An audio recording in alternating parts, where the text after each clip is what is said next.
हाय, मेरा नाम अंकित है।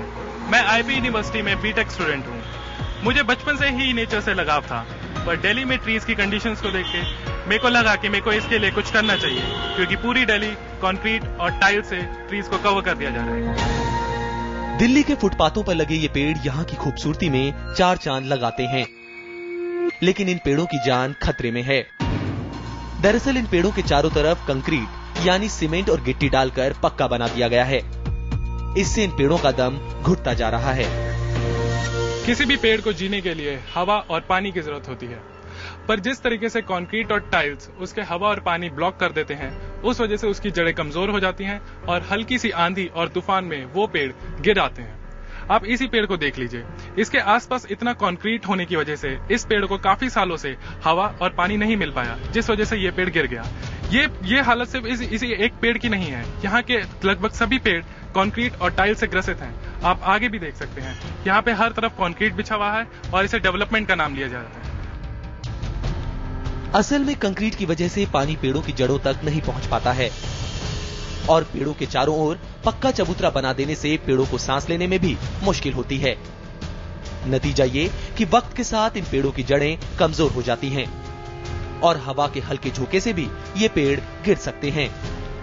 कई बार पेड़ों के गिरने से बड़ा हादसा भी हो जाता है।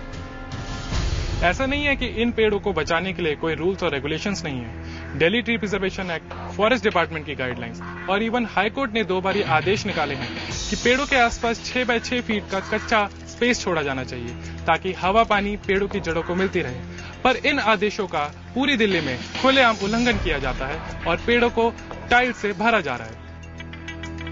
ऐसा नहीं है कि पेड़ों की हालत सिर्फ रोहिणी में है, बल्कि पूरी दिल्ली में ही पेड़ों के चारों ओर कंक्रीट का जाल बिछा दिया गया है। मैंने सोचा क्यों न जहां मैं रहता हूं वहीं से इन पेड़ों को बचाने का काम शुरू किया जाए। इसके लिए मैंने 2 साल पहले पेड़ों के चारों ओर से कंक्रीट और टाइल्स हटाने के लिए एमसीडी और हॉर्टिकल्चर महकमे में पत्र दिया, लेकिन इन दोनों ही विभागों ने महीने भर में तो मुझे कोई जवाब ही नहीं दिया। जब भी मैं वहां जाता मुझे मायूस होकर लौटना पड़ता।